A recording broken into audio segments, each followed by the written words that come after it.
莫斯科深夜发令，俄罗斯战时状态全面浮现。乌军 F-16 战机再度起飞，突袭扎波罗热俄军指挥中心。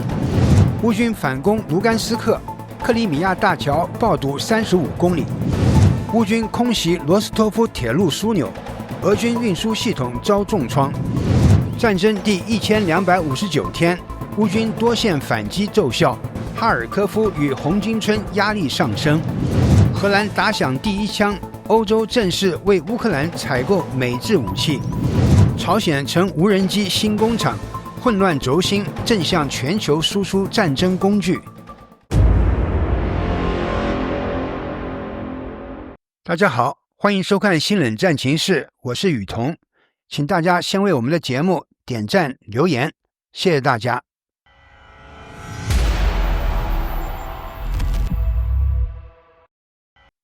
当地时间8月4日深夜，莫斯科克里姆林宫新闻处悄然发布一项重磅命令，俄罗斯总统普京正式签署第475号总统令，授权俄罗斯禁卫军总局与联邦安全局 FSB 联合行动，将企业警卫武装化，向所有保安人员配发枪支。根据命令，全国16家关键战略企业，包括俄罗斯天然气股份公司、俄罗斯铁路、俄罗斯国家原子能集团、联合航空制造集团等，内部安保部门将全面军备升级，首批共41.3万人。根据命令，这些平日里负责企业防盗安检人员将在4周内领到统一配发的9毫米的格拉列夫冲锋枪或折叠枪托的卡拉什尼科夫突击步枪。训练任务将由空降兵部队教官接手，在莫斯科州阿拉比诺与夏诺夫哥罗德的封闭靶场进行。每名保安需学习不低于72小时的城市巷战与防御战课程，并至少完成实弹射击60发后方可持证上岗。总统令中一句惊人表述揭示背景：本土保卫战已经开始，确保关键基础设施在遭受外部破坏或内部颠覆时能够持续运转。克里姆林宫没有说明外部破坏和内部颠覆由谁实施或是否与俄乌战争有关，但训练保安打巷战显然不正常。过去几天，乌克兰发动开战以来最猛烈的一波导弹与无人机袭击，俄罗斯本土多地燃起火光。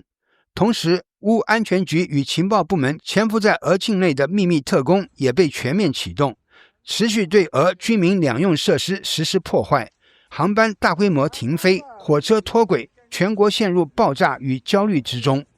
很显然，战火已开始在俄本土蔓延。雪上加霜的是自然灾害与地缘震荡旗帜。远东勘察加半岛上5座火山同时喷发，火山灰高达5-6千米，导致低空飞行全面瘫痪。全国75处山火正在燃烧，遍及55个地区。而在外部，俄罗斯的传统盟友亚美尼亚忽然反水。8月3日，亚美尼亚政府逮捕了7名俄裔高官或亲俄人士，其中包括一名大主教，罪名是向莫斯科提供情报，图谋颠覆政府。与此同时，美国101空降师的3000军事人员也进入了南高加索地区，将在8月12日与亚美尼亚举行联合军演。土耳其也调动2.5万陆军与70余架 F-16 战机，已经与美军、亚塞拜疆、亚美尼亚军队一起在南高加索地区对俄罗斯的空地展开包围态势。更令人震惊的是，亚塞拜疆公开对俄与伊朗提出领土要求，向北对俄罗斯提出归还车臣与达吉斯坦，向南要求伊朗归还大不里士地区。如此内外交困之际，克里姆林宫发布475号令，已不仅仅是维稳措施，更像是俄罗斯国家机器为一场全面本土战事提前布防。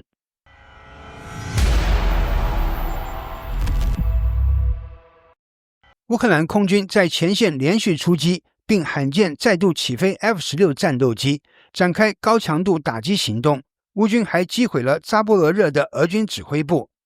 据德国图片报报道，当地时间8月4日，乌克兰空军突袭南部扎波罗热战场，发动了一次空地联合行动，目标直指俄军的重要指挥系统。行动初期 F-16 战机编队在完成侦察后，锁定了俄军在卡缅斯克地区的指挥中心。从空拍画面可见，该指挥部设在一片别墅区内，原本意图通过民用建筑隐藏军事用途，但并未成功规避乌军的情报监控。F-16 战机随即投下 JDAM 精确制导炸弹，数枚炸弹呼啸而下，精准命中目标区域，爆炸连绵不断，整片别墅区被浓烟与火光吞噬，俄军阵地也随即陷入混乱。紧接着，乌军地面部队同步发起反击，对周边俄军据点展开清剿作战。据前线传来的消息，多处俄军防御阵地被拔除，乌军迅速推进。数小时后，乌克兰总参谋部发布战报，证实此次打击行动取得成功，并公布 F-16 飞行员执行任务时的座舱视角画面，引发外界广泛关注。这也是乌军 F-16 战斗机近期的首次实战出击，标志着西方援助的先进武器正逐步投入关键战场。事实上，这已是乌军48小时内对扎波罗热发动的第2轮大规模攻势。就在8月2日，乌军曾摧毁俄军的一套 S-300 防空系统。近期乌克兰空军频繁出动，但多数仍以苏27和米格29为主。本次 F-16 参战显然具有特殊意义。与此同时，在乌克兰东部前线，泽连斯基总统亲赴哈尔科夫重镇沃夫昌斯克，视察防线，会晤将领，并探望前线伤员。据了解，泽连斯基还与当地青年会面，鼓舞民众士气。而就在不久前，俄军曾试图突袭哈尔科夫的霍普蒂夫卡边境检查站，但遭乌军成功拦截。据哈尔科夫州长扎多连科透露，俄军此次袭击损失惨重，死亡人数或达数十人。他还警告，未来几天俄方可能会再度尝试偷袭。回顾去年，俄军曾对哈尔科夫展开猛烈攻势，最终却被乌军反击成功，被迫从沃夫昌斯克一线全面撤退。如今战事再起，乌军前线部署和 F-16 的实战运用，或将成为影响接下来战局的关键变数。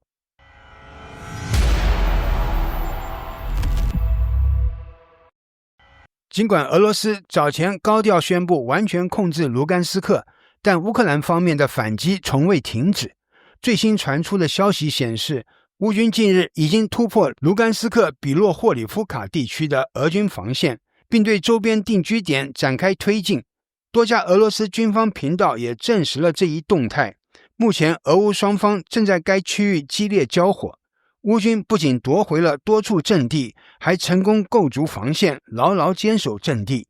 尽管详细战况仍在核实中，但这一行动无疑打破了俄罗斯所谓完全占领卢甘斯克的叙事，表明东线战场依然充满变数。乌克兰的反攻已深入俄军控制区。与此同时，乌克兰总参谋部也发布最新战报，强调情报总局旗下特种部队在多线战场中发挥了关键作用。在苏梅地区，这支精锐部队接连击溃了8个俄军突击纵队，并迅速发起局部反攻。官方解密视频还披露，去年突入俄罗斯库尔斯克地区的先头突击行动，也正是由这支部队完成。目前，这些特种部队正活跃于东部、北部及南部多个方向，与国际军团密切协同。据乌方数据，目前在乌克兰武装部队服役的外国志愿兵已超过72个国家，约 40% 来自南美地区，形成了一个多国组成的联合作战阵线。而在南部战场和克里米亚方向，乌军近日连续展开空袭和无人机打击，持续加大对俄方目标的打击力度。8月3日，乌空军刚刚袭击了克里米亚萨基机场，摧毁5架俄军战机，包括2架苏30、3架苏24以及1个弹药库。紧接着，乌军又对位于克里米亚附近的金伯恩沙嘴发起定点打击，释放大量 FPV 无人机，对俄阵地实施高频轰炸，现场爆炸火光冲天。俄方对此反应明显。最新画面显示，克里米亚大桥上出现创纪录的交通堵塞，长达35公里的车队从塔曼一路排到半岛入口，超过4000辆汽车被逐一检查，平均等待时间超过8小时。这场大规模撤离潮正是乌军持续空袭克里米亚所引发的心理震荡写照。金伯恩沙嘴作为连接南部战线的重要节点，也几乎成为无人机洗地的常规目标。空袭几乎每隔一段时间就会发生，再次凸显乌军战术的持续性与针对性。当前，乌军正在东线持续推进，南线加压，空中优势逐步建立，战局似乎正朝着对乌克兰有利的方向发展。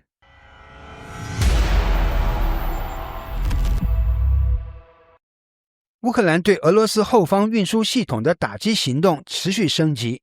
最新目标直指俄军重要的后勤命脉罗斯托夫地区的铁路网络。据悉，乌军还击毁了当地的塔特辛斯卡亚火车站。据开源情报防御者等媒体报道，当地时间8月5日晚，乌克兰无人机空袭了位于罗斯托夫州的塔特辛斯卡亚火车站，这是一处关键的俄军军事物资中转枢纽，连接顿巴斯方向和南部战线。袭击发生后，当地目击者拍摄的视频显示，车站瞬间陷入火海，烈焰冲天，现场仍停放着多节运载燃料的列车。尽管有工作人员尝试组织救援，但迫于火势迅猛，很快被迫撤离。次日清晨，车站遭袭后的痕迹更加清晰，数段铁轨被炸断，多辆列车被烧毁，整片铁路设施几近瘫痪。尽管俄罗斯国防部稍早宣称在罗斯托夫地区击落数十架无人机，却未正面回应塔特辛斯卡亚火车站遇袭事件。这一沉默也被外界解读为默认其后勤系统确实遭到严重打击。需要指出的是，塔特辛斯卡亚车站一直是俄军南部战区的重要物资运输通道，尤其对支援顿巴斯方向具有战略意义。此次受损无疑将对前线俄军的物资调配、燃料补给和兵员输送造成不小冲突。事实上，这已是乌军近期第3次打击罗斯托夫州铁路枢纽。1周前，他们刚刚空袭了萨尔斯克火车站，此前还重创了伏尔加格勒的10月车站和阿切尔达铁路线。乌军显然正有计划地切断俄军的运输线，瓦解其战线稳定性。与此同时，乌军也对俄境内能源设施展开打击行动。新库比雪夫斯克炼油厂在无人机袭击后已全面停工，该厂年炼油能力高达830万吨，如今其核心加工装置遭严重破坏。梁站炼油厂也未能幸免，该厂多个车间被迫暂停运作，2套主要炼油系统彻底瘫痪。此前几个月，乌军一度暂停对俄境能源目标的打击，但如今打击再度启动，很可能与西方对俄加压的政策变化密切相关。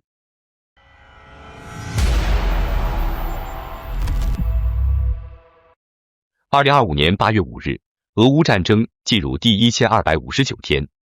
乌克兰无人机群再次对俄罗斯境内的能源设施展开大规模打击。8月4日，乌军无人机成功穿越俄方的反无人机防御网，袭击了索契的基地航空燃料运营商设施，2座航空燃料专用油罐遭到直接命中。现场连续传出超过20次爆炸声，腾空的火焰染红了索契的夜空。与此同时，乌克兰安全局 SBU 宣布，他们使用无人机精准打击了克里米亚的萨基空军基地，成功摧毁1架苏30 SM 战斗机，并重创另1架。此外，还有3架苏24也遭到不同程度损坏。在扎波罗热战线，乌军通过精确火力摧毁了一套俄罗斯 S-300防空系统。紧接着，1架米格29战斗机在卡缅斯基村上空投下2枚 GBU-62制导炸弹，打击了俄军阵地。目前，俄方正调派增援部队，试图夺取整个卡缅斯基村。泽连斯基8月4日访问了哈尔科夫地区沃夫昌斯克前线。他表示，乌军情报确认，在该轴线上参战的俄军中混有来自车臣、塔吉克、乌兹别克、巴基斯坦及若干非洲国家的雇佣兵。几日前，俄军曾企图突袭哈尔科夫边境的霍普蒂夫卡检查站，最终被乌军成功击退，造成俄方至少10余人伤亡。在第聂伯罗彼得罗夫斯克州方向，俄军继续尝试推进至边界线，并对外宣称取得胜利。然而，乌克兰特种部队迅速反击，在泽连尼海村清剿了俄军摆排作战的小队，有效粉碎其宣传战。红军村方向战事也持续焦灼，俄军已推进至罗季尼斯克与苏赫切特斯克以东的克拉斯诺毕马纳斯卡亚矿区。一旦俄方占领罗季尼斯克，将切断波克罗夫斯克与米尔诺赫拉德之间的关键补给线。尽管乌军在红军村方向的防御中大量使用无人机拖缓敌军推进，但由于步兵兵力不足，仍难以彻底阻止俄军前进。目前，乌方似乎仍采取空间换时间的战术，继续通过高杀伤比与持久战消耗俄军力量。从年初以来的战损交换比可以明显看出乌军这一战略倾向。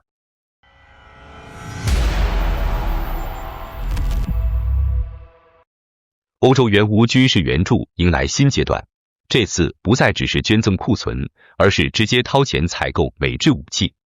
果不其然，还是荷兰率先站了出来。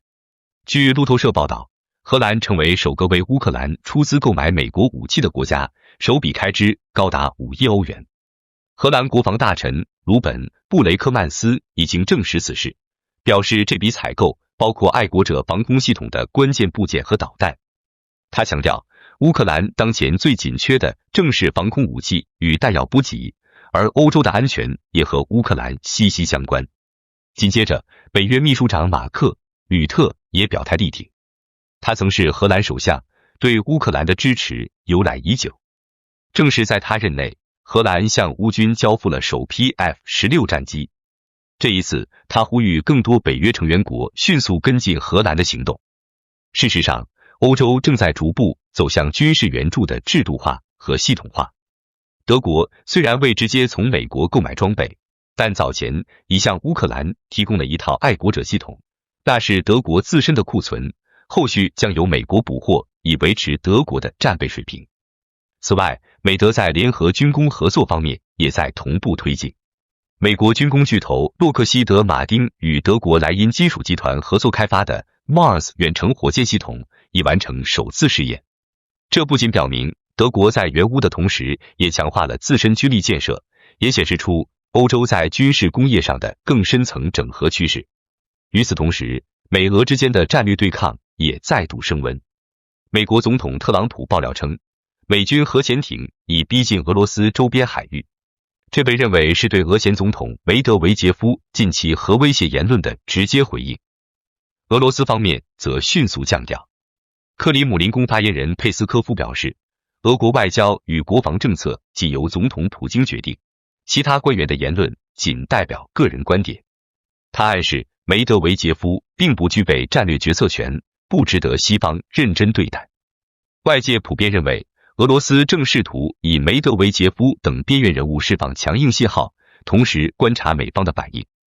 如今，美国已明确亮牌，俄方则表现出明显的降温姿态，但这场话语博弈远未结束。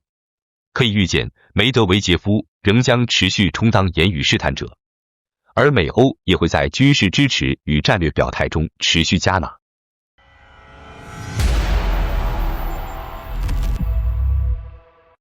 据韩国朝鲜日报报道，俄罗斯已将无人机整套制造与实战技术全面转让给朝鲜。目前，朝方正在平安北道方县机场附近新建无人机制造与试飞中心。根据多方情报，朝鲜即将批量生产的是俄罗斯版的天竺葵2自杀式无人机，该机型实为伊朗见证者136 Shahed 136的改进版本，已被广泛用于俄乌战场。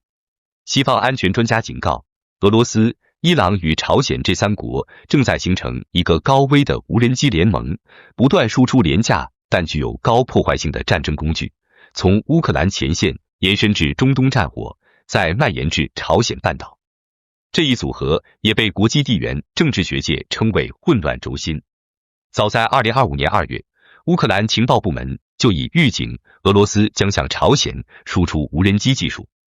到了6月，相关协议被正式确认，包括在朝境内建厂、转移技术，并由俄罗斯工程团队协助建构整条产线。乌克兰总统办公室幕僚长叶尔马克披露，俄罗斯不仅转让无人机技术，还帮助朝鲜发展导弹能力。7月间的卫星与信号情报显示，朝鲜方面已调动曾赴俄受训的技术人员进驻新建工厂，生产线初步启动。同时，在平壤与元山等地，有俄军教官正对朝鲜特种部队进行实操培训，传授第一人称视角 FPV 自杀式无人机的战术运用。可见，俄方不仅输出硬体技术，还连同乌克兰战场实战经验一并打包移植。朝鲜量产的天竺葵无人机为三角翼布局，机长约3米，重量达200至250公斤，可携带50公斤爆炸物，标准时速180至200公里，航程最长可达2500公里。其火箭推进改良型甚至能达到每小时500公里的速度。以朝鲜地理位置来看，该型无人机几乎可以覆盖整个韩半岛、日本列岛，甚至直指驻日美军基地。尽管天竺葵系列存在噪音大、速度慢、易被拦截等问题，但由于其成本低廉，每架约2万美元，却能通过密集蜂群战术消耗敌方昂贵的防空系统。例如，乌军披露，仅6月，俄军便向乌克兰发射了2736架沙希德无人机，而拦截每一架往往要动用价格高达数百万美元的地对空导弹，形成极端的成本反差杀伤。美国新美国安全中心 CNAS 最新分析指出，这种技术转让已不再是传统意义上的军火交易，而是一种具战略性的杀伤链扩散。朝三国正试图将战争模式进行全球复制，将本属于乌克兰与中东的战火逻辑引爆在东亚，将欧洲的战术恐怖移植至朝鲜半岛，借此制造对美国及其亚太盟友的持续压力。报告还警告，这一轴心还可能吸纳更多成员，例如中国，其在技术、供应链与地缘利益上与上述3国有复杂关系。CNAS 称这4国为混乱轴心，而北约内部情报也指出，类似见证者136这类致命且无差别杀伤的无人机，有极大可能在未来东亚战场上现身。简言之，无人机正成为新冷战的导火索，而朝鲜或将成为下一场无人机战争的前线工厂。好的，感谢您一口气看到最后了，这是对我们最大的鼓励和支持。要看最全面、最及时准确的战场热点报道更新，就请每日锁定新冷战情势。如果您喜欢我们的节目，也请您点赞、留言、订阅，把视频分享出去，让更多的人看到这个节目。